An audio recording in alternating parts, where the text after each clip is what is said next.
इसीलिए साधना करना पड़ेगा, अभ्यास करना पड़ेगा, लगना पड़ेगा, तभी आप सफल हो पाओगे।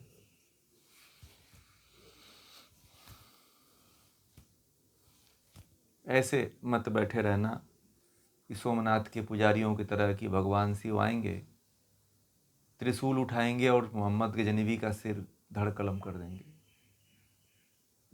ठीक है, उसमें से कोई एक शिव बन गया होता तो शायद गजनबी मारा गया होता।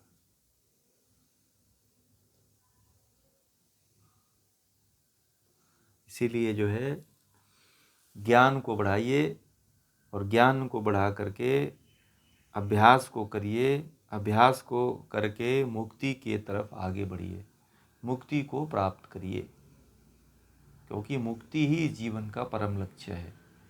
बाकी सब गौण है, उसके आगे कुछ भी रख दिया। मुक्ति को दो साधन हैं, दो साधनों में यदि आपसे कह दिया जाए कि आप किसका चुनाव करोगे तो मुक्ति का चुनाव करना। एक तरफ जो है पूरे दुनिया का सुख वैभव पेश कर दिया जाए और एक तरफ मुक्ति पेश कर दिया जाए, तो फिर आप किसको चुनोगे?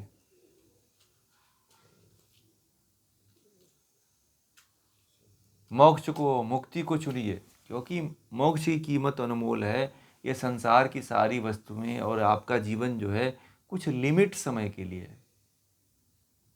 आप संसार लेकर के करोगे क्या?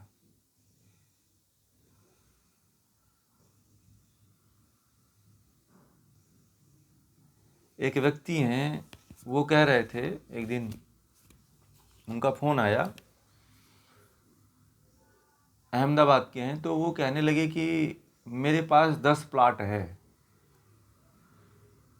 और बोल रहे थे कि 11 फ्लैट मैंने लिया है, सब किराए पे दिया है। ठीक है, 11 फ्लैट है जिन्होंने लेके किराए पे दे रखा है और 10 उनके प्लाट हैं।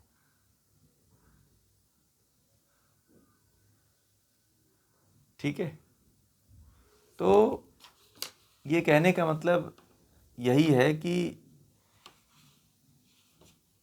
वो ये बात उनको ये पता है कि ये जो मैं दम्भ किए बैठा हूँ ना, ये जो संसार की वस्तुओं को, संसार की प्राप्ति को लेकर के, वह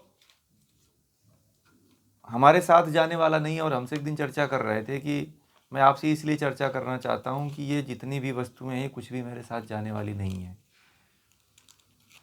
मेरा क्या होगा? बोले कि एक लड़का है तो उदंड टाइप का है, मेरे जाने के बाद वो सारा इसको बेच बाच के खा जाएगा, पी पा जाएगा, ऐसा उनको चिंता थी।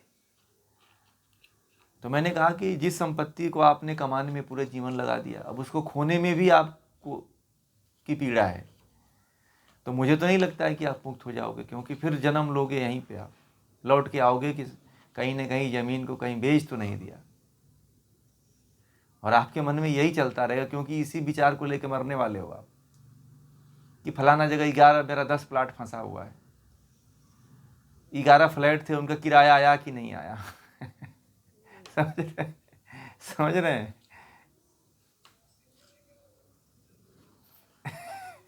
और प्रॉब्लम, कहो बेटे क्या जन्म हो गया तो फिर और गड़बड़ हो गया, फिर कहेंगे कि लुको ये बाप ने खरीदा है ना ये, तो वो कहेंगे कि अब मैं ही इसको बेच देता हूँ।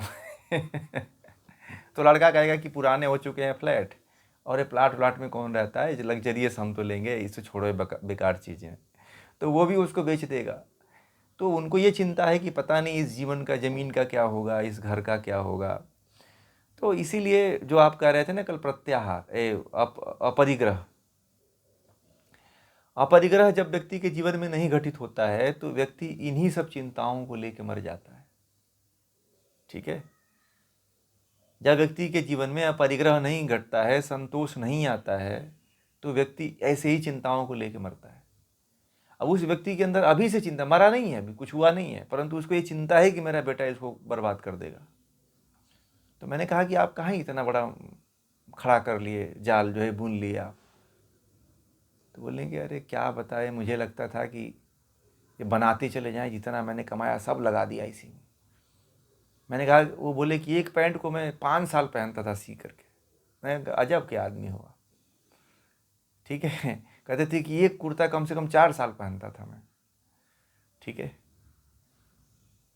एक शर्ट बोलते थे कि खरीदता था, वो भी विमल का और ग्वालियर का पैंट और शर्ट खरीदता था। बोलते थे कि उसी को सिलवा करके मैं 5 साल तक धुन के पहनता था। ग्वालियर कंपनी को ये पता नहीं, वो कपड़े नहीं पैंट वाला आता है, ग्वालियर पैंट वाला। तो बोलते थे कि मैं उसी कंपनी का पैंट और ग्वालियर का कपड़ा खरीद करके 5 साल चलाता था। उसी को प्रेस करके, इस्त्री करके, धो धा करके, उसी को क्रीच प्रीच मार करके टेंट पेंट में घूमा करता था। और बोले कि मैं अपने जीवन में घर पे रहता था तो बस लुंगी लपेट के रहता था, जब कहीं निकलता था तब उस पैंट कुर्ता को पहन के निकलता था। पैसे की कोई कमी नहीं थी और अभी भी कोई कमी नहीं है, परंतु मैंने ये देखा कि मैंने अपने जीवन को बड़ा तबाहियों में जिया है और सारे पैसे को मैंने इसमें लगा दिया और ये मेरे हाथ आने वाला नहीं है, इसी की चिंता है। तो मैंने कहा कि इसीलिए तो कहते हैं जीवन में जो है उसको सही तरीके से भोगो, कम से कम अपनी तो आवश्यकता पूरा कर लो। ये घर का तो कोई और मजा लेगा है? अरे रहना है आपको 3 गज में ही है, मरना भी उतने में ही है। व्यक्ति कितना जमीन छेकता है, खड़ा होता है तो 18 इंच का जमीन कवर करता है। कितना? 9 इंच के पैर होते हैं हर व्यक्ति के। कितने होते हैं? 9 इंच के होते हैं ना। तो 9 इंच की का बस जगह लेता है। सोता है तो कितने इंच का? 98 अंगुल। कितना जमीन छेकता है आदमी? जब सोता है तो कितने अंगुल जमीन छेकता है? हर व्यक्ति अपने अंगुल से कितना बड़ा होता है बताइए? 98। आप सोते हो तो 98 अंगुल जमीन छेकते हो, खड़े होते हो तो दोनों पैरों का मिला के कितने अंगुल हुआ?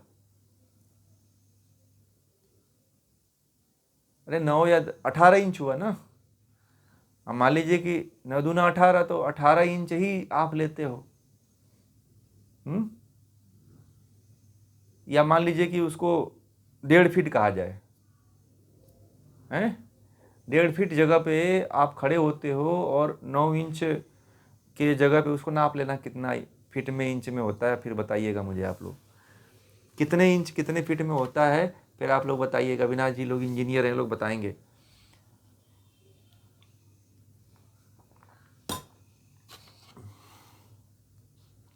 इतना आदमी जमीन छेकता है और पूरी दुनिया जो है पूरे जीवन भर जो है जमीन खरीदने में लगा देता है अपने जीवन को, ठीक है। फिर भी उसके हाथ में 1 इंच भी जमीन नहीं जाती है। कोरोना के काल में तो ऐसा हुआ कि जिनकी बहुत बड़े बड़े जमीन थी उनको ऐसे ही लोग नदी के किनारे फेंक के भाग आए थे। गाड़े भी नहीं थे, न जलाए भी थे। बड़े मजे की बात बताऊं आपको, ऐसी समय ऐसी परिस्थिति आ जाएगी कि आप जिसके लिए अहंकार में हो, जिसके लिए आप मर मिट रहे हो, वह चीज़ आपको नहीं मिलेगी। इसीलिए किसी वस्तु पे, किसी व्यक्ति पे इतना मोहित मत होइए कि वह मिले ही ना आपसे। हम जिसके लिए जितना मोहित होते हैं वह चीज़ हमें मिलती ही नहीं है।